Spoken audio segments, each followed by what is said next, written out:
गती अधोगती मनाची युक्ती, मन लावा एकांती साधू संगी, जतन करा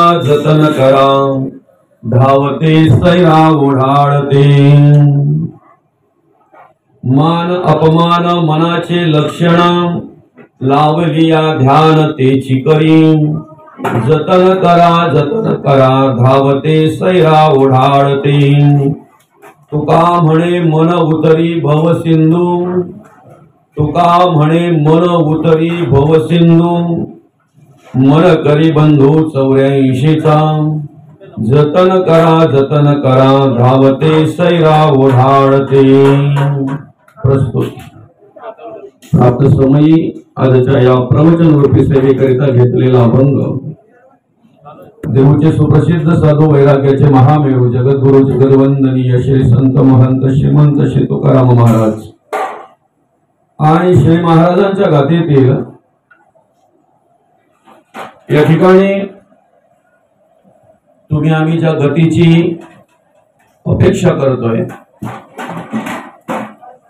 प्रत्येक मनुष्य कार्य करत असताना त्याच्या मनामध्ये जो ध्येय असतो, जो उद्दिष्ट असतो, चांगल्या प्रकारे गती मिळावी, सद्गती मिळावी, त्याची ओळख करून देत असताना या अभंगामध्ये जगद्गुरु तुकोबा मार्गदर्शन करतात की आपली गती जी आहे ना, ती गती आपल्या कर्मावर अवलंबून आहे। आपले विचार जे आहेत, आपली कर्म जी आहेत, त्या कर्मावर, त्या विचारांवर गती अवलंबून आहे। आणि कर्म जे आहेत ना, ती आपल्या इंद्रियांवर अवलंबून आहेत। कर्म इंद्रियाधीन आहे। आता इंद्रिय जर समजा मनाधीन आहेत, कारण जगद्गुरु तुकोबा काय म्हणतात, मन इंद्रियांचा राजा आहे की ना। ती इंद्रिय जर मनाच्या अधीन आहेत तर मग उत्तम गती प्राप्त करून घेण्यासाठी आधी आपण पहिला विचार केला पाहिजे तो मनाचा। म्हणून या अभंगामध्ये जगद्गुरु तुकोबा काय म्हणतात, गती अधोगती मनाची युक्ती। तुम्हाला सद्गतीला प्राप्त करायचं की अधोगतीला प्राप्त करायचं हे तुमच्या मनाच्या हातात आहे, मनामध्ये आहे, मनावर अवलंबून आहे। आणि म्हणून मग जगद्गुरु तुकोबा म्हणतात, गती अधोगती मनाची युक्ती, मन लावा एकांती साधू संगे। मन कुठे पाहिजे, आपलं अखंड साधूच्या संगतीला पाहिजे, साधूच्या बरोबर पाहिजे। कारण साधू गरण आहे, ज्याच्या जोडीला मन असेल ना ते मन स्वीकारतंय, ज्याच्या संगतीला ते मन असेल ना त्याच्याकडचे विचार, त्याच्याकडची कर्म, त्याच्याकडचे गुण ते मन स्वीकारतंय। सकाळी उठल्याबरोबर जे आपल्या कानावर पडतंय ना ते आपण संपूर्ण दिवसभर गुणगुणत असतो, बरोबर आहे मुली? तो अभंग असो किंवा एखादं गाणं असो, त्या जसा संग मनाला होईल ना त्या पद्धतीने त्या मनाकडे कर्म ते विचार पाहायला मिळतात। म्हणून मन लावा एकांती साधू संगे। ते कसं आहे, मन वढाय उभ्या पिकातील ढोर, किती हाकया फिर येत पिकावर। ते मन असं आहे की काही केले आवरत नाही, बरं का? किती जरी प्रयत्न केले माणसाने तरी मन लवकर माणसाला आवरत नाही। बाकीचे एक वेळ इंद्रिय आवरतील पण मन नाही आवरत। म्हणून जतन करा धावते सैरा ओढाळते, असं वेड्या पेशासारखं धावत असते ते, बरं का? त्याची आवड पण काय माहितीये का, जिथे सत्कर्म आहे, सद्गुण आहे, सद्विचार आहे, ज्या विचाराने माणसाला सद्गती प्राप्त होते तिकडे त्याची आवड कमी आहे, तिकडे उत्सुकता त्याची कमी आहे। पण मनोरंजन जिथे आहे ना, मनाचं रंजन जिथे होतंय ना तिकडे मात्र मन अगदी आवडीने धाव घेत असते ते, बरं का? तिथे रममाण होत असते ते, त्या ठिकाणी त्याची आवड निर्माण होत असते। म्हणून जगद्गुरु तुकोबा म्हणतात, जतन करा धावते सैरा ओढाळते। आणि मान अपमान मनाचे लक्षण, लावलिया ध्यान तेची करी। आपण देहाच्या अधीन जर असलो, मन मी म्हणून जर कार्य करत असेल तर त्या ठिकाणी त्याला त्या सगळ्या गोष्टी प्राप्त होतात। मान अपमान, जय पराजय, सुख दुःख हे सगळं असतं जोपर्यंत आपण संकुचित वृत्तीमध्ये कार्य करतो तोपर्यंत। एकदा काय आपण देहातीत झालो ना विदेह स्थिती ज्याला म्हणतात, ती विदेह स्थिती एकदा आपल्याला प्राप्त झाली की मग तिथे हे काही नसतंय, मान अपमान नसतंय, जय पराजय नसतंय, सुख दुःख नसतंय. आणि कोणाच्या हातात आहे? मनाच्या हातात आहे. मान अपमान मनाची युक्ती, लाविली या ध्यान तिची करी. मान अपमान मनाचे लक्षण, लाविली या ध्यान तिची करी. तुका म्हणे मन उतरी भवसिंधू. बघा, मनात जर ठरवलं, मनाने जर ठरवलं तर हा भवसिंधू तरुण जाण्याचं सामर्थ्य मनाकडे आहे. पण मन करी बंधू 84 लक्ष एवढीचा बंधू सुद्धा करण्याचं सामर्थ्य या मनाकडेच आहे. म्हणून मनाचं लक्षण, मनाची गती, मनाची कर्म आणि मनाची ओळख करून देणारा हा जगद्गुरु तो गोवांचा अभंग आहे. अभंगावर अर्थपूजा बांधण्याआधी, अभंगावर विवरण घेण्याआधी, अभंगावर चिंतन करण्याआधी, ज्या निमित्ताने आपण या ठिकाणी ही प्रवचन सेवा आयोजित केलेली आहे, आपल्या या देहनोली गावातील हे घोरड परिवार आणि या घोरड परिवाराच्या मातोश्री कैलासवासी ताईबाई यशवंत घोरड आईसाहेबांचं 23 ऑगस्ट 2024 अर्थातच 23 ऑगस्ट रोजी अल्पशा आजाराने निधन झालं आणि त्यांच्या उत्तर कार्यांच्या निमित्ताने या ठिकाणी आपण ही प्रवचन सेवा आयोजित केलेली आहे. त्यांच्या पाश्चात त्यांची 2 मुलं असतील, भालचंद्र दादा आणि नरेश दादा. त्याचप्रमाणे मुलगी असेल ललिताताई. आईसाहेबांचे नातू आहेत, प्रवीण असेल, किरण असेल. त्याचप्रमाणे सगळ्यात महत्वाचं म्हणजे आम्ही एकमेकाला शेवटपर्यंत साथ देण्याचं वचन देत असतो. आम्ही एकमेकाच्या शेवटपर्यंत आधार म्हणून जगण्याचा विचार करत असतो. आम्ही एकमेकाच्या सुखदुःखामध्ये शेवटपर्यंत सहभागी होण्याचं वचन देत असतो. आणि खऱ्या अर्थाने अशी वचन निभावता निभावता, एकमेकावर प्रेम करता करता, एकमेकाला साथ देता देता आयुष्यातून ज्या वेळेला पती पत्नी या दोघांतून एक माणूस जेव्हा निघून जातो ना, त्यावेळेला काय दुःख होतंय ते राहिलेल्या एका माणसाला माहिती होतं. ते दुःख माऊली अवर्णनीय असतंय, म्हणजे त्याचं आपण वर्णनही करू शकत नाही. आम्हाला बोलायला काही वाटत नाही, त्यांच्या दुःखात आम्ही सहभागी आहोत. ते दुःख सहन करण्यासाठी भगवंत त्यांना ईश्वर सामर्थ्य देव असं आम्ही सहज बोलून जातो. पण खऱ्या अर्थाने ज्या वेळेला कित्येक वर्ष, आता जवळजवळ ह्या आईसाहेबांचं वय वर्ष जर असेल 64, तर मी म्हणेन कमीत कमी 40 ते 42 वर्ष या दोन्ही उभयतांनी एकत्र काढली. कमीत कमी 40-42 वर्ष. आणि 40-42 वर्ष एकत्र राहून एकमेकाच्या सुखदुःखामध्ये सहभागी झाले. बरं का, अतिशय चांगल्या प्रकारे संसार केला, मुलांवर संस्कार केले, मुलांचं संगोपन केलं, आपल्या घराला घरपण देण्याचं काम केलं आईसाहेबांनी. आपल्या मुलांवर चांगल्या प्रकारे संस्कार करण्याचं काम केलं, आपल्या मुलीवर चांगल्या प्रकारे संस्कार करण्याचं काम केलं. मुलांवर संस्कार करता करता नातवंडांवर सुद्धा संस्कार करण्याचं भाग्य आईसाहेबांना लाभलं.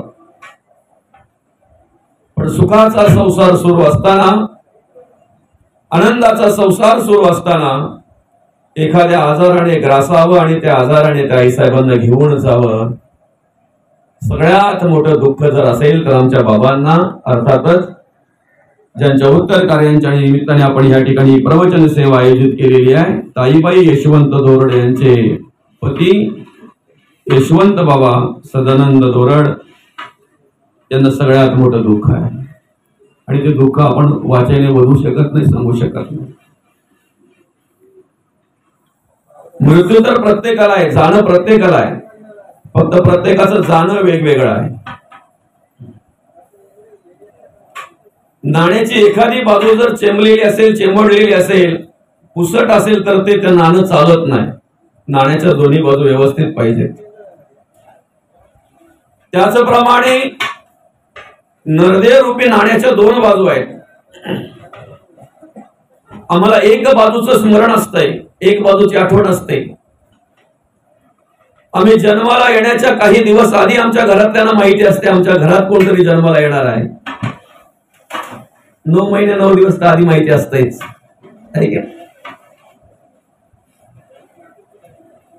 आम्ही जन्माला आलेलो आहोत हे आम्हाला माहिती आहे, हे आम्हाला स्मरण आहे. आमची जन्मतारीख कोणी विचारली तर आम्ही पटकन सांगून मोकळे होतो, कारण आम्हाला जन्मतारीख माहिती आहे, बरं का. पण या नरदेव रूपी नाण्याची दुसरी बाजू आहे ती म्हणजे मृत्यू. या दोन्ही बाजू असतील तर नाणं चालतंय, बरं का. राजा असता मृत्यू आला 100 कोटी कबूल झाला तरी सोडीना याला मृत्यू काही. किती मोठा असू द्या ना, विद्वान असू द्या, राजा असू द्या, पंडित असू द्या, ज्ञानी असू द्या, अज्ञानी असू द्या, कोणी असू द्या, बरं का. जाणं हे सगळ्यांना आहे, मृत्यू हा सर्वांना आहे. जसं येताना एकटे झालोय तसं जाताना सुद्धा एकट्याने जायचं आहे. जसं येताना काही बरोबर आणलेलं नाही, क्या लेके आयो रे जग में क्या लेके जाएगा, 2 दिन की जिंदगी है 2 दिन का मेला. जाताना सुद्धा काही बरोबर नसणार आहे, बरं का. जन्म आम्हाला माहिती आहे, मृत्यूचं आम्हाला स्मरण नसतंय, मृत्यूची आम्हाला आठवण नसते. आम्ही एक दिवस जाणार आहे याची आठवण आम्हाला नसते. म्हणून आम्ही भ्रमामध्ये वावरत असतो, अज्ञानामध्ये वावरत असतो, अंधश्रद्धेमध्ये वावरत असतो. वादविवाद व्हायला कारण ते आहे, आमच्याकडून अधर्म घडायला कारण ते आहे, आमच्याकडून अनितीने वर्तणूक व्हायला कारण ते आहे. आम्हाला मृत्यूचं विस्मरण होत आहे. आम्ही एक दिवस जाणार आहेत हे विसरून जातोय आम्ही. आणि म्हणून जन्म आणि मृत्यू या नाण्याच्या 2 बाजू आहेत. या दोन्ही सत्य आहेत, कारण जन्म झाल्यापासून मृत्यू बाजूला आहे, बाजूलाच आहे. एका बाजूला मृत्यू आणि एका बाजूला जन्म, असं ते नाण्याच्या 2 बाजू आहेत, ते बाजूला होत नाही. प्रत्येकाला आयुष्य भगवंताने वेगवेगळं दिलेलं आहे. जन्म जरी आमच्या हातात नसला, मृत्यू जरी आमच्या हातात नसला, तरी मधलं आयुष्य मात्र आमच्या हातात आहे. ते कसं जगावं, ते कसं वागावं याचा विचार करून आम्ही आमच्या जीवनाचा, आमच्या आयुष्याचा प्रवास करायला हवा.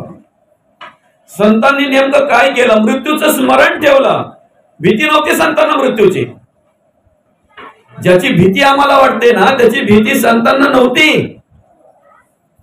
संतांनी त्याला मित्र केलं आणि कार्य करत असताना मुक्तावस्था प्राप्त झाली. मेल्यानंतर ज्या मुक्तीची आम्ही अपेक्षा करतो ना, मेल्यानंतर ज्या मोक्षाची आम्ही अपेक्षा करतो ना, त्या मोक्षाचं अर्थातच ती मुक्ती कार्य करत असताना ते मुक्त झाले. कार्य करत असताना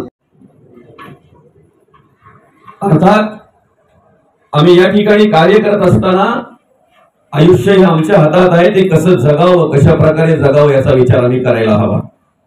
कारण काय माहितीये का, संतांनी नेमका हाच विचार केला.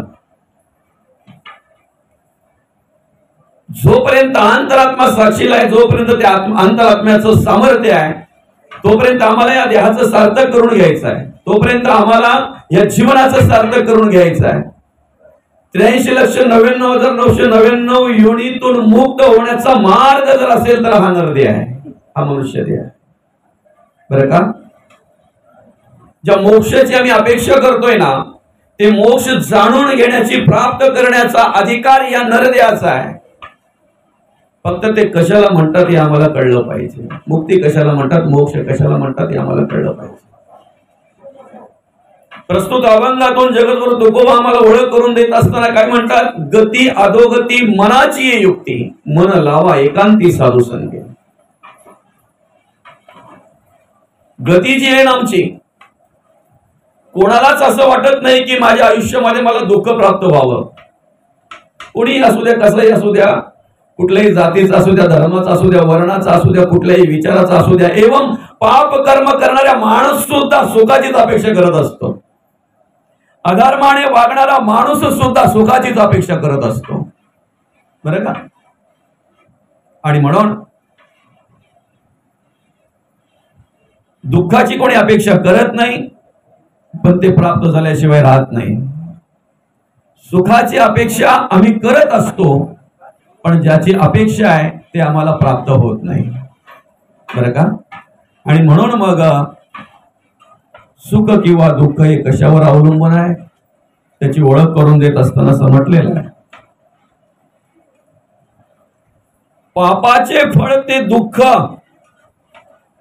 आणि पुण्याचे फळ ते सुख, बरं का? पापाचे फळ ते दुःख आणि पुण्याचे फळ ते सुख. पाप कर्म जर घडत असतील तर दुःखच होणार आहे आणि पुण्य कर्म जर घडत असतील तर त्याच्यातून सुखच प्राप्त होणार आहे. पाप कर्म जर आमच्याकडून घडली तर पापाचं फळ ते दुःख आहे आणि पुण्य कर्म जर घडली तर पुण्याचं फळ ते सुख आहे. बघा, या ठिकाणी आम्हाला जाणीव करून देत असताना जगद्गुरु तुकोबा काय म्हणतात माहितीये का?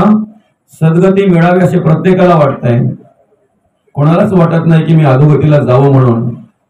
पण कर्माचा आणि विचाराचा विचार कोणी करत नाही.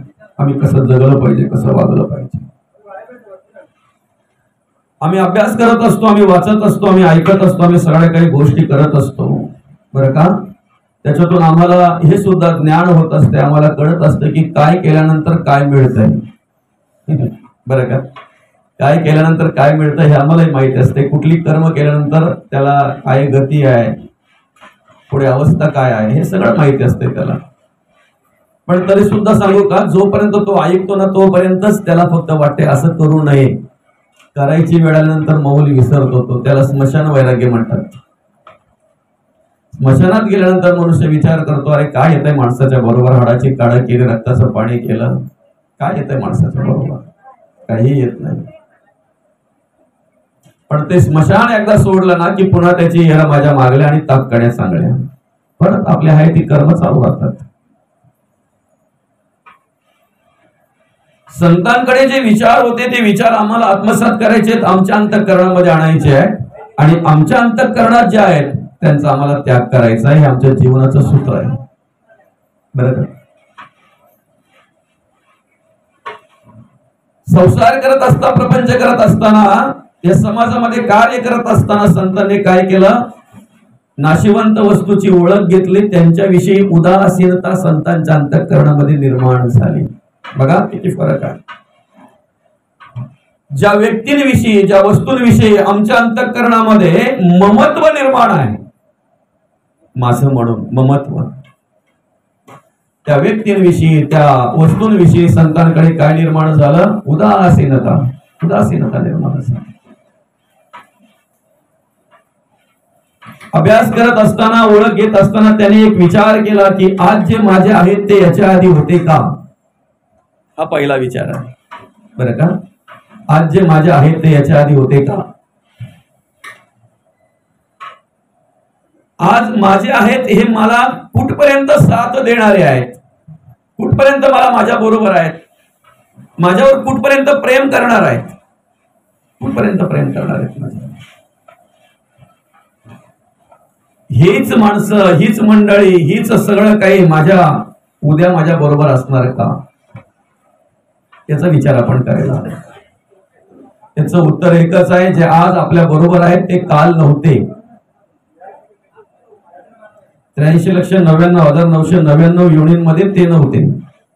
ऋणानुबंधाच्या गाठी आहेत. ऋण फेडण्यासाठी त्या आई वडिलांच्या पोटी आपला जन्म झालेला आहे, त्या घरामध्ये आपला जन्म झालेला आहे, त्या समाजामध्ये आपला जन्म झालेला आहे, ती बाई आपल्याला मिळालेली आहे, ती मुलं आपल्या पोटी जन्माला आलेली आहेत. ऋणानुबंधाच्या गाठी आहेत. ऋण फेडून झाल्यानंतर किंवा जे काही कर्म असतील ती कर्म, ते कार्य झाल्यानंतर पुढच्या वेळेला, पुढच्या योनींमध्ये तेच आपले असतील असं नाही. म्हणून म्हणतात, कोण कोणाचा पिता जगी या माता ही, कवणाची कन्या पुत्र ही नसते आपले, भार्या तर परक्याकडची, बंधू भगिनी सगळे सोय रे, आप्त इष्ट संपत्तीची, कोणी नसे या जगी आपले, धरी कास तू धर्माची. नाही कुणाचे कोणी तुझे नव्हे रे, कोणी अंती जाशील एकला रे, प्राण्या माझे माझे म्हणून, बंधू कुणाची बहीण कुणाची, कोण कुणाचे सगळे सोय रे, मेल्या पाठी सर्वच राहील, तुटतील धागे दोरे, प्राण्या मायेचा बाजार, दोरिसाची तुझी जवानी नाही पुढे टिकणार रे, वृद्धपण येता जवळी वैद्य काय करणार, प्राण्या मायेचा बाजार. हा मायेचा बाजार आहे आणि ह्या मायेमध्ये जो अडकला ना तो अधोगतीला गेला. अधोगतीला जाणं अतिशय सोपं आहे. सोपं आहे, सांगू का? नदीच्या प्रवाहाबरोबर जाणं सोपं आहे. नदीमध्ये उडी टाकली की अंग सोडून दिलं की तो प्रवाहाबरोबर जातो. पण ऊर्ध्व गतीला जर जायचं असेल तर त्यासाठी दमछाक काय, हातपाय हलवावे लागतात. ते हातपाय हलवाचं काम करणं म्हणजे प्रवचन श्रवण करणं, कीर्तन श्रवण करणं. प्रवचन कीर्तन हे मनोरंजनासाठी नाही किंवा टाइमपास साठी नाही. प्रवचन कीर्तन हे परिवर्तनासाठी आहे. आणि परिवर्तन घडावं म्हणून प्रवचन कीर्तन आहे. मग सांगा ना, दगड एकदाच मंदिरात जातो त्याचं देव होत आहे. काही नारळ पुढ्याला नेलेलं दगड पण मावले पुढच्या वर्षी देव होऊन जातात. शेंदूर राहिला का लावून जातो, जाऊन जातो. नाही असं तर आपलं बांधावरचं देव वाढलं. माणूस किती दिवस मंदिरात गेला म्हणजे देव होईल? बरं, वरच्या अंगाने महत्वाचं आहे की बाह्य अंगाने महत्वाचं आहे की अंतरंगाने महत्वाचं आहे? बाह्य अंगाने जर तुम्ही देव व्हायला गेलात तर तुम्ही काही वेळातच देव व्हाल बाह्य अंगाने. पण अंतरंगाने जर देव व्हायचं असेल तर बऱ्याचशा गोष्टींचा त्याग घडला पाहिजे, जो त्याग जगद्गुरु तुकोबांनी केला.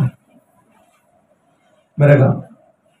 अंतरंगाने जर देव व्हायचं असेल तर खूप गोष्टींचा त्याग घडला पाहिजे, जो त्याग माऊली ज्ञानोबांनी केला. आणि म्हणून तारुण्यामध्ये कर्म करत असताना माणसाला कळत नाही मी काय करतो ते. सांगू का? जोपर्यंत माणसाच्या खिशामध्ये पैसा आहे ना तोपर्यंत तो मुरबाडचा बाजार सोडायला मागत नाही. मशाच्या वेळेला जर तो मशामध्ये एकदा प्रवेश केला ना की जेवढे पैसे ते संपेपर्यंत तो घराची आठवण करत नाही. बरं का?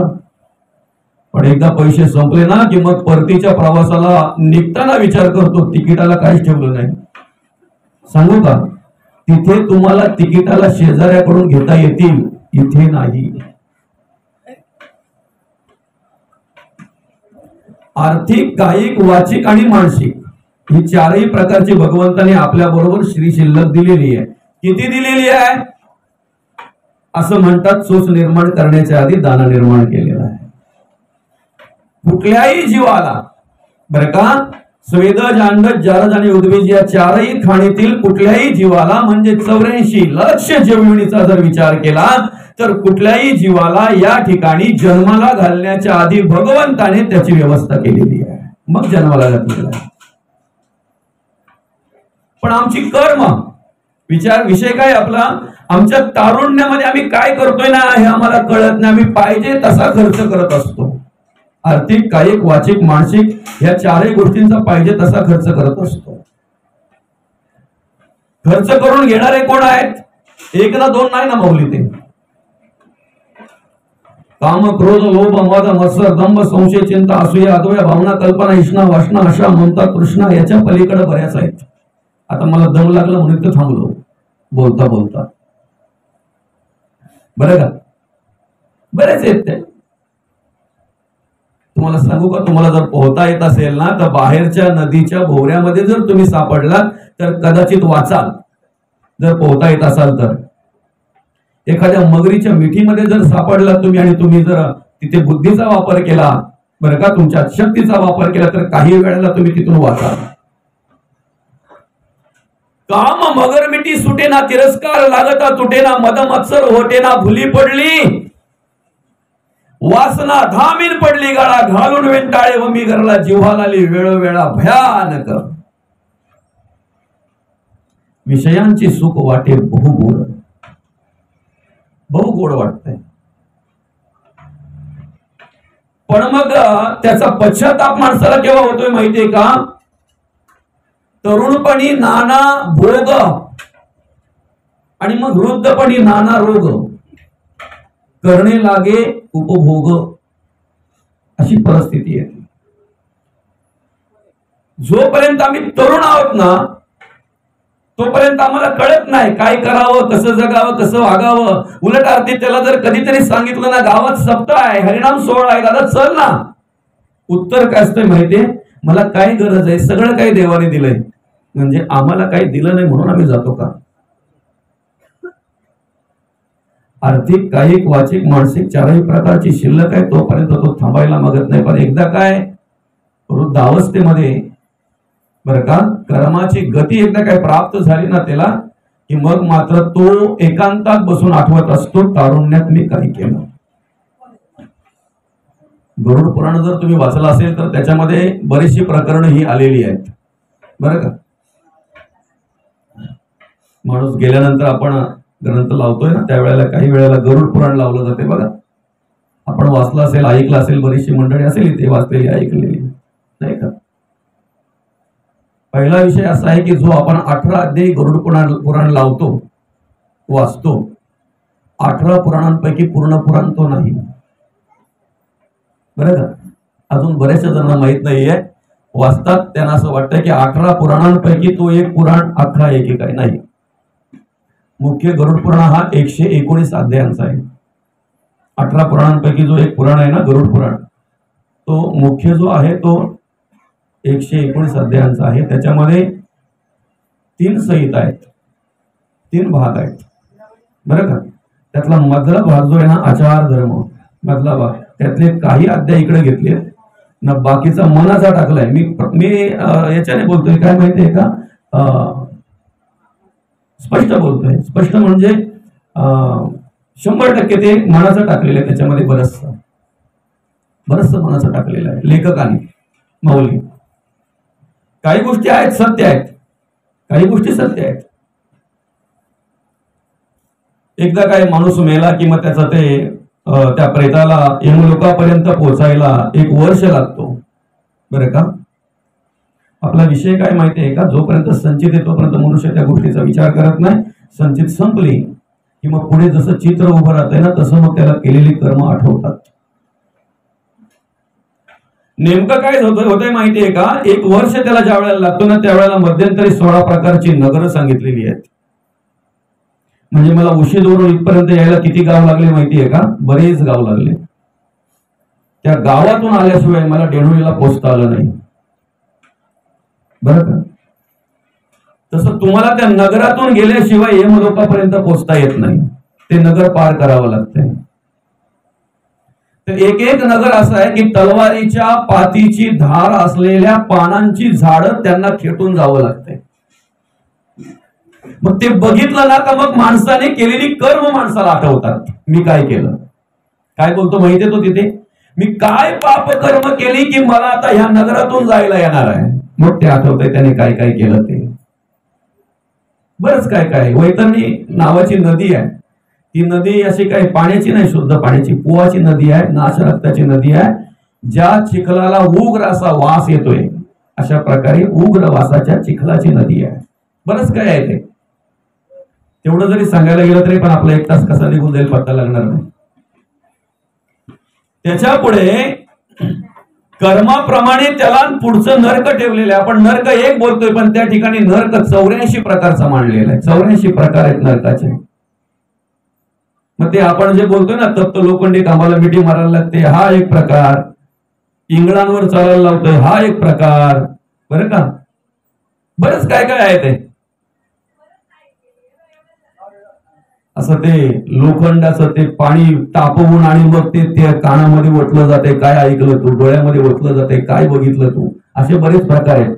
त्यापैकी 28 प्रकार त्या ठिकाणी त्या याच्यामध्ये मांडलेले, कशामध्ये, गरुड पुराणामध्ये मांडलेले.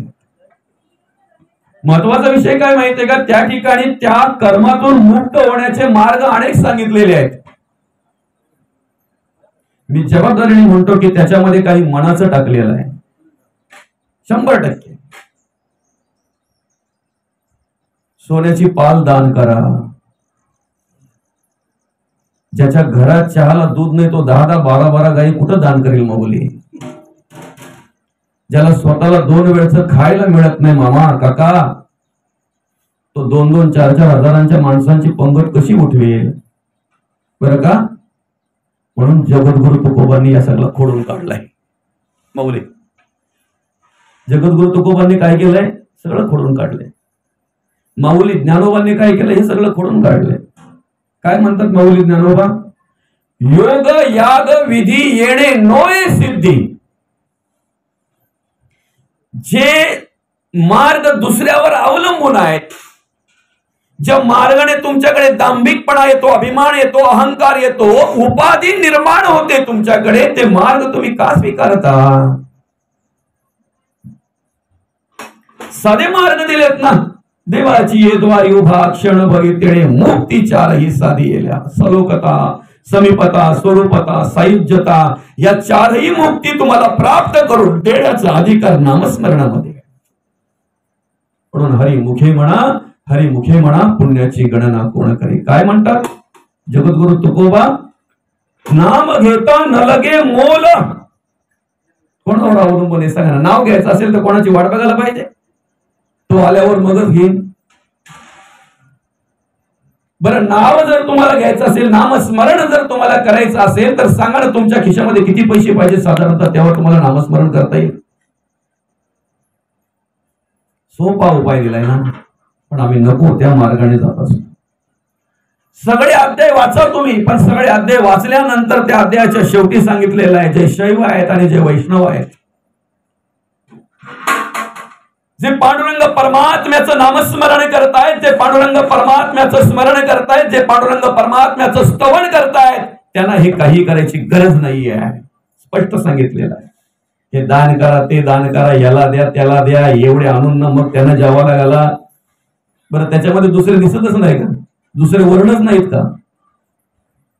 या पाचरी माराचं काम केलंय आणि आम्ही सुद्धा तिथेच अडकलोय. कुठे अडकलोय आपण? तिथेच अडकलोय. बुद्धी भगवंताने दिलेली आहे, त्या बुद्धीचा वापर करा. जे कार्य तुकोबांनी केलं, माऊली ज्ञानोबांनी केलं, शांती ब्रह्मनाथ महाराजांनी केलं, तसं जगण्याचा, वागण्याचा प्रयत्न करा. मी म्हणेन आध्यात्मिक, अधिभौतिक आणि अधिदैविक या 3 तापांपैकी एक ताप प्रत्येकाला असतोच असतो. देवादिकांना सुद्धा त्यांनी सोडलेलं नाही, आपल्यालाही सोडणार नाही. पण फरक काय होईल माहितीये? ते दुःख, तो ताप कधी येऊन जाईल ना पत्ताही लागणार नाही त्याला. कारण आम्ही भगवंताच्या नामस्मरणामध्ये रममान झालेलो असतो, तेव्हा तल्लीन झालेलो असतो. आपला विषय असा आहे की आम्ही जी धावपळ करतोय ना मामा, काका, जी धावपळ आम्ही करतोय की नाही माऊली, ती धावपळ आम्ही गती अधोगतीसाठी करतोय. म्हणजे गती किंवा अधोगती. आम्हाला चांगली गती मिळावी म्हणून आम्ही सगळं काही करत असतो. ही गती कशावर अवलंबून आहे? हे सकळ गुणापासी गती, सगुण भाग्यश्री भोगती, अवगुणास दरिद्र प्राप्ती यदर्थे संदेह नाही. आमची गती आमच्या विचारावर अवलंबून आहे, आमच्या कर्मावर अवलंबून आहे, आमच्या गुणांवर अवलंबून आहे गती. ही कर्म आमच्या इंद्रियाधीन आहेत. पाहताना डोळे दिसतात, बोलताना तोंड दिसतंय, ऐकताना कान दिसतात, बरं का? चालताना पाय दिसतात, काम करताना हात दिसतात. कर्म इंद्रियाधीन आहेत. पण हातांकडून काम करून घेणारा कोण आहे? डोळ्यांना नको ते पाहायला लावणारा कोण आहे? कानाला नको ते ऐकायला लावणारा कोण आहे? मुखातून नको ते बोलायला लावणारा कोण आहे? कधीतरी माणसाच्या मुखातून एखादा पटकन शब्द निघून जातो आणि त्याच्यावर माणूस विचार करतो, असं मला बोलायचंच नव्हतं, पण पटकन कसा शब्द निघून गेला मलाच कळलं नाही. म्हणजे ज्या अर्थी कळलं नाही त्या अर्थी बोलवून घेणारा कोणतरी वेगळा आहे. सांगू का? बांधावरून भांडण झाली, फुटभर जागेवरून वाद झाला, विवाद झाला, शिवीगाळ झाली, बाजूलाच वही असलेल्या त्या वहीचा फाटा काढला, बोलता बोलता टाकला, बरं का? जे व्हायला नको ते झालं. तिकडे जेलमध्ये गेल्यानंतर एकांतात बसून विचार करायला लागला का 2 मिनिटं फक्त गप्प बसलो असतो ना तर आज मी इथं नसतो, बरं का? पाहायला जाणाऱ्या, त्याला भेटायला जाणाऱ्या माणसांना तो काय बोलतो माहितीये का? माझ्या स्वप्नात पण नव्हतं की माझ्याकडून असं होईल, मला असं करायचंच नव्हतं, पण कसं झालं क्षणामध्ये मलाही कळलं नाही. नेमका ह्यांना ओळखता आलं पाहिजे हे कोण आहेत. बरोबर आहे ना माऊली? जगद्गुरु तुकोबांनी नेमकं काय केलं त्यांना ओळखले ना. माऊली ज्ञानोबांनी नेमकं काय केलं त्यांना ओळखले. म्हणून तर माऊली म्हणतात ना, अवघाचे संसार सुखाचा करीना, आनंदे भरीन तिन्ही लोक. शांती ब्रह्मनाथ महाराज. बरं त्यांच्यात आणि आमच्यात फरक काय? शांती ब्रह्मनाथ महाराजांना राग येण्यासाठी लोकांना प्रयत्न करावा लागत होता. त्यांना राग यावा म्हणून लोकांनी प्रयत्न केला, तरी नाथ महाराजांना राग आला नाही. आला नाही. आम्हाला राग आल्यानंतर घरातल्यांना पाया पडायला लागतंय. बाबा तुमच्या पाया पडतो पण गप्प बसा, तुम्ही महाराज आहात ही ओळख करून द्यावी लागते. लोकांचा पाहण्याचा दृष्टिकोन तुमच्याकडे वेगळा आहे, आता तुमच्या तोंडाला हे शोभत नाही असं सांगावं लागतंय त्याला. हा फरक आहे त्यांच्यात, संतांच्यात आणि आमच्यात. आलं लक्षात ना? मग ह्या इंद्रियांकडून कार्य करून येणारा कोण आहे? त्याचं नाव आहे मन, आणि त्याची ओळख जगद्गुरु तुकोबा करून देतात. मन इंद्रियांचा राजा. मन इंद्रियांचा राजा. कसं आहे ते सांगू का? एक वेळ तुमची सगळी इंद्रिय तृप्त होतील, पण मन कधी तृप्त होत नाही. पंगतीत बसल्यानंतर माऊली जर समजा त्याच्या आवडीचे काहीतरी लाडू बिडू असले ना, तर 2-2, 4-4 हाणतो तो, बरं का? पण अजून मागून घेऊन रुमालात पण गुंडाळतो. बरं, खाईपर्यंत खातो, इथपर्यंत येईपर्यंत खातोय माणूस. जर पंगतीमध्ये जर असं आवडीचं जर काही असलं तर, आणि तरीही तो विचार करतोय उद्याचं पण आजच खाऊन घेऊ की काय. म्हणजे पोट भरलेलं आहे, त्याला ढेकरावर ढेकर येते, आता स्वीकारत नाही, पण तरी सुद्धा तो उठायला मागत नाही तिथून. त्याला कारण काय? पोट भरलेलं आहे पण मन रित आहे. मन रित आहे. माणसाची अवस्था अशीच आहे. जन्माला आल्याबरोबर जी मध चाटवली ना त्याला, तिथून जो लोभ आलाय, बरं का, मरेपर्यंत तो लोभ सुटत नाही. जायची वेळ झाली, त्याला सांगतात बाबा भगवंताचं नामस्मरण करा, आम्ही सगळं काही व्यवस्थित करू, तुम्ही फक्त देवाचं नामस्मरण करा. कुठे नामस्मरण करता येते? त्याची आपली बडबड चालू आहे. आडाची काढा केली, रक्ताचं पाणी केलं, आजोबासनी मला काही दिला नव्हता, माझ्या हिमतीवर मी या सगळा उभा केलाय. लोक बोलत होती त्या टाइमला याचा कसा होता ना कसा नाही, पण मी काय केलं असेल माझा मला माहिती. आता तुम्ही जी पाठी लावता ना, ती त्या टाइमला आजोबासने दिली, त्या टाइमला नारी होती, पण बांध करून करून मी माझ्या डोक्यामध्ये पाठी केली तिची. काय पोरा बोलतात बाबा आम्ही सगळं व्यवस्थित करू, तुम्ही फक्त देवाचं नामस्मरण करा, बरं का? पण कुठे ते आयुष्यात कधी देवाचं नामस्मरण केलंच नाही बाबा. कधी सप्त्याला नाही, कधी हरिपाठाला नाही, कधी काकड्याला नाही, कधी हरिनाम सोहळा कुठे असेल तिथे नाही, मंदिरात कधी गेला नाही, बरं का? कधीच नाही. या माणसाकडून आपण देवाच्या नामस्मरणाची अपेक्षा करून चालेल? वर्षभर ज्याने अभ्यासच केला नाही तो विद्यार्थी पास होईल का? होईल पास? नाही होणार ना. असंच येते आयुष्यात. कधी देवाचं नामस्मरणच केलं नाही, त्यावेळेला आपण काय अपेक्षा करायची? पण तरी सुद्धा पोरांना वाटलं बाबा देवाचं नामस्मरण करा, बाकी सगळं आम्ही व्यवस्थित करू. नाही नाही नाही, माझं म्हणणं काय माहितीये का, मी एवढं सगळं गोळा केलंय तेवढं तुम्ही सांभाळा. पोरं बोलतात सांभाळा का, याच्यापेक्षा डबल टिबल करू आम्ही पण तुमचीच पोरं आहेत, बरं का? फक्त तुम्ही देवाचं नामस्मरण करा. आता बाबा काही देवाचं नामस्मरण करायला मागतच नाही, म्हणून बाजूलाच एक पोतं होतं गव्हाचं भरलेलं. बारक्याने डोका चालवला ना, ते गव्हाचं पोतं फाडलं, उभं फाडलं असं. कदाचित त्या गव्हाच्या पोत्याकडे बघून तरी बाबा बोलतील शिवा सुटून जाईल. सांगू का, तुम्ही ठरवून नामस्मरण केलं काय आणि चुकून तुमच्याकडून नामस्मरण घडलं काय, दोघांना प्राप्ती एकच आहे. जा तुम्ही कुठल्या शास्त्राचा अभ्यास करा, पुराणाचा अभ्यास करा, कोणत्याही ग्रंथाचा अभ्यास करा, सगळ्या ग्रंथांमध्ये संतांनी हेच सांगितलेलं आहे. तुम्ही ठरवून नामस्मरण केलं काय आणि सहज तुमच्याकडून चालता बोलता नामस्मरण झालं काय, दोघांना प्राप्ती एकच आहे. म्हणून आजामेळ पापी वदे पुत्र कामे तया मुक्ती नारायणाचे निनाम. देवाचं नामस्मरण कधीही न करणारा पापी, म्हणून त्याला पापी म्हटलेलं आहे. सांगू का, नास्तिक विचाराचा, देवाला न मानणारा, त्याला काय म्हटलं जातंय? पापी. जाताना वेदना असह्य झाल्या म्हणून मुलाला हाक मारली, नारायणा धाव. नारायणाला धावावं लागलं, उद्धार झाला त्याचा.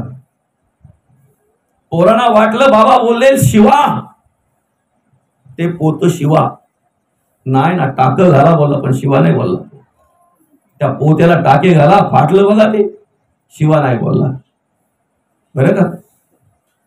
शेवटी बाबा नामस्मरण करतच नाही, देवाचं नामच घेत नाही. मग बारक्या मुलाला मोठ्या भावानी म्हणजे मोठ्या भावानी त्या बारक्या भावाला सांगितलं, खालच्याला रामला बोलून जा. गेला तो खालच्याच्या रामला शोधलं. बरं का, कुठे जुगारावर कुठेतरी बसला होता तो, गणपती होता ना. मागे आवाज येतो ना दादा तुम्हाला सगळ्यांना.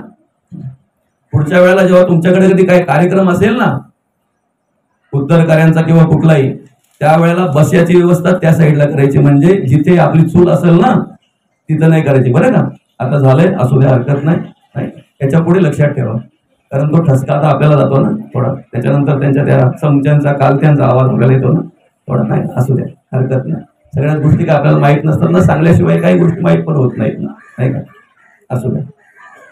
आता जर ते त्याच्या मिरच्या टाकल्या ना तर मग आपला कार्यक्रम झाला समजा. असू द्या. आता विषय असा आहे, मागे आवाज येतो ना दादा, तुम्ही खूप ज्ञानी माणसं आहात, माझ्यापेक्षा खूप मोठे आहात, तुम्ही वयाने पण मोठे आहात, आणि मी तर म्हणेन की ज्ञानाने तर खूपच मोठे आहात माझ्यापेक्षा. मी काय वाचन केलं, अजिबात वाचन वगैरे असं काही नाहीये. थोडंफार वाचन कुठं जमेल, थोडाफार टाइम भेटेल तिथून काहीतरी आपला थोडंसं वाचायचं, बरं का. पण तुम्ही खूप ज्ञानी माणसं आहात, वेदाचा अभ्यास केलेला आहात, शास्त्राचा अभ्यास केलेला आहात, पुराणांचा अभ्यास केलेली माणसं तुम्ही आहात. तुम्हाला विनंती करतो मी, एक माझ्या प्रश्नाचं उत्तर द्या. जर तुमच्याकडून ते उत्तर मला मिळालं तर मला अतिशय समाधान होईल, कारण मी जिथे जातो तिथे विचारतोय, पण आतापर्यंत मला कोणीही त्या प्रश्नाचं उत्तर माऊली दिलं नाही, बरं का. गणपती मूर्ती रूपाने आपल्या घरी आल्यानंतर त्याला पत्ता खेळून, कॅट खेळून जागवणं हे कुठल्या शास्त्रात आहे? पुराणात, शास्त्रात, वेदात, कुठल्या ग्रंथात? मग हे आणलंय कोणी? आम्ही धर्माचं कार्य करत असताना धर्म करतोय की अधर्म करतोय एवढं पण आम्हाला कळू नये. माऊली बरोबर आहे ना, धर्माचं कार्य करत असताना आम्ही धर्म करतोय की अधर्म करतोय एवढंही आम्हाला कळू नये. हिंदवी स्वराज्य संस्थापक राजेश्वर छत्रपतींची जयंती जर असेल आणि त्या जयंतीची मिरवणूक जर असेल तर त्या मिरवणुकीमध्ये आमचे काही तरुण पिऊन त्या मिरवणुकीमध्ये नसतात, डीजे लावतात. आमच्या आई बहिणींनी खाली मान घालावा लागावी अशा प्रकारची गाणी लावून त्याच्यावर नको तसा वेडावाकडा नाच करतात. हे धर्माचं कार्य आहे की अधर्माचं कार्य आहे? कसलं कार्य आहे? मंदिरामध्ये प्रवचनच झाली पाहिजेत, मंदिरामध्ये कीर्तनच झाली पाहिजेत, मंदिरामध्ये हरिपाठ काकडाच झाला पाहिजे, ग्रंथ वाचनच झालं पाहिजे. याच्या व्यतिरिक्त गावाची लफडे मिटवायला मंदिर नाहीये. पवित्रता पालायची असेल तुम्हाला ना, मंदिरामध्ये देवाचंच कार्य झालं पाहिजे. आम्ही काय करतो हे का आम्हाला कळत नाही. नाव राम होता, त्याचा पण कुठेतरी जुगारावर बसला होता तो, कारण आता नावाप्रमाणे तसं असेलच सांगू शकत नाही माऊली, बरं का. तुकाराम जर आड्यावर जाऊन पर्यामध्ये पडत असेल ना, त्याला जर उचलून आणत असेल, नावाचं काय ठेवलंय का? नावावर नाही काय चालला, तुमच्या चरणाला स्पर्श करून सांगतो मी, मला नावाची गरज नाहीये. बाबा अमक्याचं नाव घेतलं म्हणून त्याच्यावर असं काही विषय नाहीये. पूर्वी माऊली ज्ञानोबांनी पांडुरंग परमात्म्याला विनंती केली की नामदेवाला माझ्या बरोबर द्या, आम्हाला तीर्थाला जायचं आहे, तीर्थक्षेत्री जायचं आहे. आज तोच ज्ञानदेव जर नामदेवाला घेऊन आड्यावर जात असेल नावाचा, बरं असू द्या, चला रामाला बोलून आण बोलतो, खालचालीच्या रामला तो गेला, खालचालीच्या रामला बोलवा लागला, तो कुठेतरी जुगारवर बसला होता, तिथून त्याला उचलला, आणला. बाबा चल, एकदाचा मोठ्या दादाने तुला बोलवलाय, कशासाठी त्या मला माहित नाही, बाबाची जायची वेळ झाली, आता त्याला काय जादू करायची त्याचा त्यालाच माहिती, पण तू चल. रामला आणला, बाबाच्या पुढे उभा केला, बाबाला विचारला, बाबा हा कोण?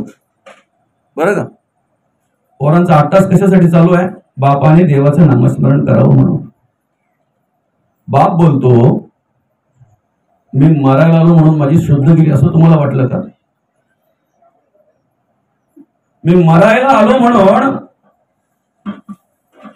माझी दृष्टी गेली असं तुम्हाला वाटलं का? जरी किती अवस्था काही झाली असेल ना, तरी आताही माझी दृष्टी शाबूत आहे, व्यवस्थित आहे. मी आताही सगळं पाहतोय, तुम्हाला सगळ्यांना ओळखतोय. किती अक्षर बोलायची होती त्याला? हा कोण आहे? नाम घेता न लगे मोल, नाम मंत्र नाही खोल, दोची अक्षरांचे काम. हा कोण आहे? राम बोलला असता तो पण सुटला असताना पोरं पण सुटली असती. पण काय बोलतो बघा, मी मराला आलो म्हणून माझी शुद्ध गेली असं तुम्हाला वाटलं? माझी दृष्टी कमी झाली असं तुम्हाला वाटलं? पोरं बोलतात आता तरी बाबा राम बोलते. बाबा हा कोण आहे तेवढं फक्त सांगा आणि मोकळे व्हा. तुमची परीक्षा पाहण्यासाठी याला उभा नाही केला. कोण आहे ते तर सांगा. अरे या पोराला मी लहानपणापासून पाहतो, रात्र दिवस या पोराला पाहतो मी. शब्द बघा किती आहेत, बघा वाक्य किती आहेत तेवढे मोजून ठेवा. फक्त घरी गेलो मग आकडा सांगा काय येते. खालच्या आलीचा सख्याचा मोठा पोरी आहे, याला काय ओळखीत नाही मी. काय बोलत होता त्याला? राम बोलून मोकळं व्हायचं होतं. आता पहिल्यापासून आतापर्यंत किती बोलला म्हातारा, पण राम नाही बोलला. त्याला संचित लागते, शिल्लक लागते. या सगळ्यांचंच काम नाही बाबा. खरं आहे की खोटं आहे?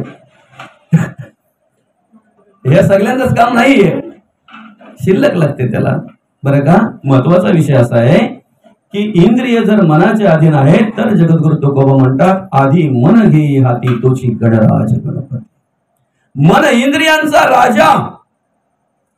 मन कोण आहे? इंद्रियांचा राजा आहे. बरं का? असं म्हणतात राजा तशी प्रजा, राजा तशी प्रजा. जसा राजा असेल तशी प्रजा. बरोबर आहे की नाही? एकदा राजाला काय सुचलं माहिती आहे का? त्यांनी प्रधानाला सांगितलं, प्रधाना आपल्या राजवाड्यामध्ये दौंडी दे रे.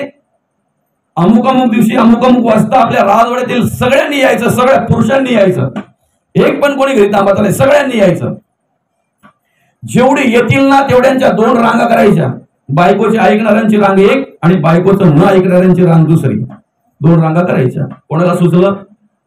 राजाला. कोणी सांगितलं? राजाने प्रधानाला सांगितलं दौंडी दे, दौंडी द्यायला सांग, असं असं आपल्याला करायचं आहे. प्रधानाला पण वाटलं मस्त आयडिया आली, मस्त सुचलं राजाला, नाही का? काहीतरी वेगळं पाहिजे ना. राजा आहे त्याला काहीतरी वेगळं सुचलंच पाहिजे. असं कसं आहे की ना? झालं बाबा. दवंडी दिली, ठरल्या दिवसाप्रमाणे ठरल्या वेळेला सगळी लोक यायला लागली. तिथे 2 नियम ठेवले होते. असे नियम ठेवले होते की ज्यांनी जो बायकोचा ऐकतो त्यांनी येऊन डायरेक्ट त्या रांगेमध्ये उभं राहायचं. पण जो बायकोचा ऐकत नाही त्याने समोर ठेवलेल्या टोपलीतला एक सफरचंद उचलायचा आणि न ऐकणाऱ्या रांगेमध्ये उभं राहायचं. सफरचंद उचलला की आम्ही समजू हा ऐकत नाही आणि न ऐकणाऱ्या रांगेमध्ये त्याने उभं राहायचं. बरं का? पण माऊली सांगू का, ती सगळी लोक डेनोली गावातल्या माणसांसारखी प्रामाणिक होती. आपल्या गावात कशी सगळी प्रामाणिक माणसं आहेत ना, मस्त अगदी, तशी सगळी प्रामाणिक माणसं होती. त्यामुळे जो यायचा ना तो बायकोच्या ऐकणाऱ्या रांगेमध्ये उभा राहायचा. ऐकलं पाहिजे. 100% मी सांगतो बायकोचं ऐकलं पाहिजे. तुम्हाला आई वडिलांपासून जर दूर करत असेल तर ते ऐकू नका. पण तुम्ही जर एखाद्या व्यसनाधीन असाल, तुम्ही जर वाईट कर्म करत असाल, तुम्हाला जर नको त्या प्रकारचा नाद असेल आणि बायको जर हात जोडून विनंती करत असेल, सोडा, आपला संसार चांगला होईल, उत्तम होईल. ऐकलं पाहिजे. रावणाने जर मंडोदरीचं ऐकलं असतं तर कदाचित आज देव्हाऱ्यामध्ये रावण सुद्धा असता. अधिकार होता तेवढा त्याचा. महादेवाने वास्तुशांतीसाठी ब्राह्मण म्हणून त्याची नियोजन केलं होतं, त्याला बोलवलं होतं. लंका काय त्याची होती का? नंतर मागून घेतली, तो विषय वेगळा आहे. असू द्या, चला, बरीच मोठी गोष्ट आहे ती, त्याच्यामध्ये आपल्याला अडकायचं नाही. महत्वाचं काय माहिती आहे का? प्रामाणिक माणसं होती सगळी. जो यायचा तो बायकोच्या ऐकणाऱ्या रांगेमध्ये उभं राहायचा. बरं का? एक माणूस थोड्या वेळामध्ये आला, खूप धावपळ करत आला आला आला आला लगेच सफरचंद उचलला आणि बायकोच्या न ऐकणाऱ्या रांगेमध्ये एकटाच उभा राहिला. हात जोडले राजानी, प्रधानानी, सगळ्या प्रजेने हात जोडले. बाबा तू एकटा तरी आपल्या अख्ख्या राजवाड्यामध्ये निघालास. सकाळपासून आम्ही बघतो ही रांग अगदी कुठल्या कुठे गेले, सगळे इकडेच उभे आहेत, एक पण त्या रांगेत नाही.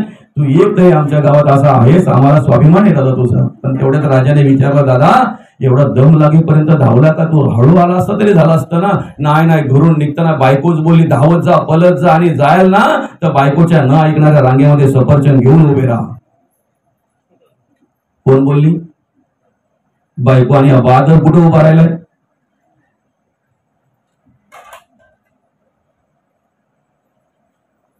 तो डेनोनीतला नव्हता म्हणून तो बाजूला उभा राहिला. असू द्या. पुढं आता नाहीच कोणी, मग शेवटी प्रधानाने सफरचंद उचलला आणि प्रधान त्या रांगेमध्ये उभा राहिला, बायकोच्या न ऐकणाऱ्या रांगेमध्ये. राजाला आनंद वाटला, चला प्रजेपैकी तर कोणच नाही पण प्रधान तरी आपला तसा निघाला. राजाला एवढा आनंद झाला की राजाने त्याला एक काळा घोडा बक्षीस दिला. त्या घोड्यावर त्याने टांग मारली आणि टपा टपा टपा टपा करत तो घरी गेला. कुठे? प्रधान. आणि मग काही वेळातच अजून ती सभा बरखास्त पण झाली नव्हती, ती पब्लिक गेली पण नव्हती, ती प्रजा तिथेच होती, राजा तिथेच होती. सगळे विचार करत होते की चला प्रधान तरी तसा निघाला. ते विचार करत असतानाच प्रधान तो काळा घोडा घेऊन परत राजाच्या दिशेने आला. आणि मग राजाने विचारलं, राजा प्रधाना झालं काय? त्यावेळेला तो प्रधान बोलतोय, बायको बोलते सफेद घोडा असेल तर घेऊन या, काळा आपल्याला जमणार नाही. काय? राजा बोला, तो सफरचंद पण ठेव, घोडा पण ठेव. कोणाच ऐकून आलास तू? बायकोचा. आपला विषय काय माहितीये? राजा तशी प्रजा. आता राजा त्या रांगेमध्ये उभा राहिला, बायकोच्या न ऐकणाऱ्या रांगेमध्ये राजा उभा राहिला. बरं का? आणि झालं, सगळ्यांनी टाळ्या वाजवल्या, राजाचा जय जयकार केला. प्रधानांनी पण मस्त की हात जोडले, त्याला मस्त की अगदी सांगितलं, राजासाहेब ठीक आहे, तुम्ही तरी तसे आहात, बायकोच्या न ऐकणाऱ्या रांगेमध्ये तुम्ही उभे राहिलात, कमीत कमी तुम्ही तरी राणीसाहेबांचं ऐकत नाहीत, एवढा आम्हाला विश्वास बसला. पण सांगा ना राजासाहेब, ही आयडिया तुम्हाला सुचली कशी काय? ही युक्ती तुम्हाला सुचली कशी काय? तेव्हा राजा बोलतो, परवा दिवशी राणी बोलली ना मला असं करून तर बघा. म्हणून जसं मन असेल ना तशी प्रजा असते, तशी इंद्रिय कार्य करतात. बरं का? म्हणून जगद्गुरु तुकोबा काय म्हणतात, गती अधोगती मनाची युक्ती, मन लावा एकांती साधू संगी. मग ते मन कुठे पाहिजे आपलं? तर साधूच्या संगतीला पाहिजे. कारण कबीर महाराज म्हणतात, सज्जन को सज्जन मिला तो हो गया दो दो बात, और गधे को गधा मिला तो खा गया दो दो लात. आपल्याला उत्तम गती प्राप्त व्हावी असं जर वाटत असेल ना, तर त्यासाठी आपण काय केलं पाहिजे? अखंड चांगल्याच्या संगतीला बसलो पाहिजे. चांगल्याच्या संगतीला बसलो. व्यसनाधीन होऊन एखाद्याचं घर बर्बाद झालेला आहे, त्याच्या जोडीला जर आपण राहिलो, तो जो व्यसन करतोय तेच व्यसन जर आपण करायला लागलो, तर सांगा ना, आपण आपल्या बुद्धीचा वापर करतो का? जरा तरी आपल्या थोडंफार आपल्या ज्ञानाचा वापर आपण त्या ठिकाणी करतो का? नाही करत, आपण नाही करत. बरं का? आणि म्हणून अखंड आणि अखंड आम्ही साधूच्या संगतीला पाहिजे, सज्जनाच्या संगतीला पाहिजे. कारण ज्याचा संग आम्हाला झाला ना, त्याप्रमाणे त्याचे विचार आमच्याकडे येतात. चांगल्या माणसाच्या जोडीला जर आम्ही बसलो ना, तर चांगले विचार आमच्याकडे येतात. आयुष्यामध्ये कार्य करत असताना, जगत असताना, वागत असताना वाईट कर्म करायला लावणारी, व्यसन करायला लावणारे 100 मित्र जवळ करण्यापेक्षा 2च मित्र जवळ ठेवा, जे आम्हाला ज्ञानोबा तुकोबा शिकवतील. 2 मित्र असले तरी चालतील. तुमच्या जीवनाचा जर तुम्हाला उद्धार करून घ्यायचा आहे ना, तर चांगल्या माणसाच्या जोडीला बसा, संतांच्या संगतीला राहा, अखंड संतांचा विचार करा, जगद्गुरु तुकोबांच्या पावलावर पाऊल ठेवून चालण्याचा प्रयत्न करा, माऊली ज्ञानोबांच्या पावलावर पाऊल ठेवून चालण्याचा प्रयत्न करा. उद्धार झाल्याशिवाय राहणार नाही. कारण ते मन कसं आहे माहितीये का? आपण बोलतोय काय, कुठे जायची गरज नाही, काही करायची गरज नाही, माणसाच्या मनावर कंट्रोल असलं म्हणजे बस झालं. पण दादा त्याच्यावर कंट्रोल ठेवता येत नाही, नाही ठेवता येत. भल्या भल्यांना त्याने त्यांचा कंट्रोल बिघडवला. सांगू का? आम्ही ज्या वेळेला अभ्यास करतो ना, त्यावेळेला काही वेळेला असं वाचण्यात येते की हजारो वर्ष तपश्चर्या करणाऱ्या ऋषी मुनींना सुद्धा त्याने एक पैंजनाचा आवाज आला, फक्त घुंगराचा. बरं का? आपली तपश्चर्या काय असते बरं? मना सांग पा रावणा काय झाले अकस्मात ते राज्य सर्वे बुडाले. एखाद्याला जर श्रीमंतीचा अभिमान असेल तर त्यांनी रावणाचा अभ्यास करावा, रावणाचा विचार करावा. त्याच्यापैकी माझ्याकडे किती आहे, त्याच्या मान्यात माझ्याकडे किती आहे. श्रीमंतीचा ज्याला अभिमान असेल त्याने, बरं का, ज्याला ज्ञानाचा अभिमान असेल, पांडित्याचा अभिमान असेल, त्याने सुद्धा रावणाचा विचार करावा. कारण तो चतुर्वेदी होता, 4ही वेद मुखद्वत होते. 4ही वेद, ऋग्वेद, यजुर्वेद, सामवेद आणि अथर्ववेद, 4ही वेद मुखद्वत होते.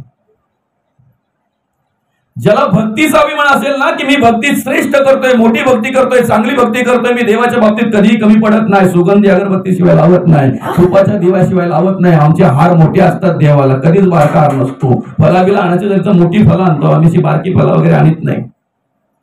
बरं का? ज्याला भक्तीचा अभिमान असेल ना त्याने सुद्धा रावणाला आठवावं, कारण ज्या वेळेला रावणाची आई मातीच्या लिंगाची पूजा करत होती त्यावेळेला दशग्रंथी ब्राह्मण रावण बोलतो, आहे अगं दशग्रंथी ब्राह्मणाची आई असताना तू मातीच्या लिंगाची पूजा करतेस. कैलासा सकट त्याला घेऊन येतो आणि ज्या वेळेला घ्यायला गेला त्यावेळेला कैलासाला हात घातल्याबरोबर धरणीकंप झाला, सगळ्या देवांचा हाकार झाला, सगळे देव इकडे तिकडे सैर वैर पळायला लागले, विचार करायला लागले चाललंय काय, असं का होतंय. ब्रह्मदेव होतो मी काही करत नाही तरी सुद्धा धरणीकंप होतोय, विष्णुदेव होतो मी काही करत नाही तरी सुद्धा धरणीकंप होतोय, सगळे देव बोलायला लागले हे चाललंय काय. तेवढ्यात पार्वती माता महादेवांना विचारते काय चाललंय हे, आपण तर शांत आहात. तेवढ्यात महादेव बोलले माझा एक भक्त खेळतोय त्याला खेळू दे जरा, काही खेळायचा त्या. माऊली थोडा वेळ त्याला खेळून दिला आणि ज्या वेळेला महादेवाने तो पाय त्यांचा कैलासावर ठेवला त्यावेळेला तो दडपला गेला त्याच्या खाली आणि तिथून निघण्यासाठी त्याने राग आवळलेले आहेत, त्याने भगवंताचं स्तवन केलेलं आहे.